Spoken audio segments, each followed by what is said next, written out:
வானத்தை நோக்கிப் பார். வானங்கள் தேவனுடைய மகிமையை வெளிப்படுத்துகிறது. ஆகாய விரிவு அவருடைய கரங்களின் கிரியையை அறிவிக்கிறது. சங்கீதம் 19:1. இன்று உலகத்தார் வானத்தை நோக்கி பார்க்கிறார்கள். அதே நேரத்தில் பரிசுத்தவான்களும் நோக்கி பார்க்கிறார்கள்.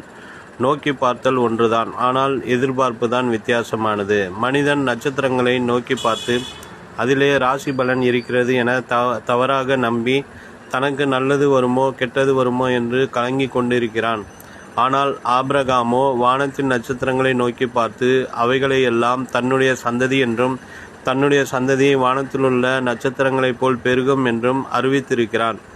எங்கே எதிரிகளின் விமானம் வருமோ, எங்கே ஏவுகணையின் மூலமாக அணுகுண்டுகள் தங்கள் தேசத்திலே வந்து விழுமோ என்று விஞ்ஞானிகள் பயந்து கலங்கி ஆகாய மண்டலத்தை நோக்கி மின்கதிர்களை வீசக்கூடிய ரேடார் இயந்திரங்களை எல்லை ஓரங்களிலெல்லாம் நிறுத்தி வைத்திருக்கிறார்கள். மனுஷன் நோக்கி பார்த்து எதிர்பார்ப்பதெல்லாம் குண்டுகள் விழுவதையும் எதிரிகளின் விமானங்களால் உலகம் அழிக்கப்படுவதையும் தான். ஆனால் நாம் வானத்தை நோக்கி பார்க்கும்போது நம் உள்ளம் பரவசம் அடைகிறது. வானங்கள் தேவனுடைய மகிமையை வெளிப்படுத்துவதால் நாம் வானமண்டலத்தை பார்த்து அதிலுள்ள சிருஷ்டி கர்த்தரை போற்றி துதிக்கிறோம்.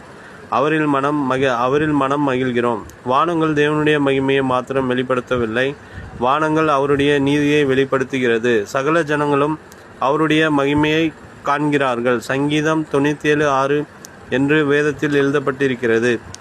அப்போஸ்தலனாகிய பவுல் எழுதுகிறார், எப்படி என்றால், காணப்படாதவைகளாகிய அவருடைய நித்திய வல்லமை, தேவத்துவம் என்பவைகள் உண்டாக்கப்பட்டிருக்கிறவைகளினாலே உலகம் உண்டானது முதற்கொண்டு தெளிவாய் காணப்படும். ஆதலால் அவர்கள் போக்கு சொல்ல இடமில்லை. ரோமர் 1:20. உலக மனிதன் சிருஷ்டிப்பிலே தனது அழிவை காண்கிறான். ஆனால் நாமோ சிருஷ்டிப்பிலே நம் சிருஷ்டி கர்த்தரை காண்கிறோம். விஞ்ஞானிகள் தொலைநோக்கி மூலமாக வானத்திலுள்ள நட்சத்திரங்களையும் விண்கோள்களையும் மட்டுமே காண்கிறார்கள். ஆனால் நாமோ நம்முடைய விசுவாச கண்களினாலே வானமண்டலங்களுக்கு அப்பால் இருக்கிற கிறிஸ்துவை காண்கிறோம். வருவேன் என்று வாக்குரைத்து சென்ற அருமை இரட்சகரை காண்கிறோம்.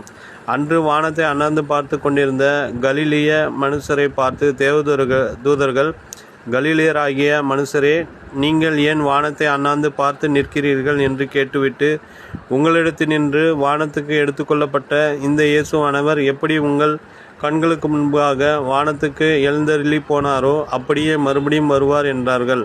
அப்போஸ்தலர் 1:11. நினைவிற்கு, ஏனெனில் கர்த்தர் தாமே ஆரவாரத்தோடும்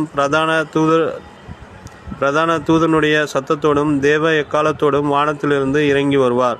1 தெசலோனிக்கர் 4:16.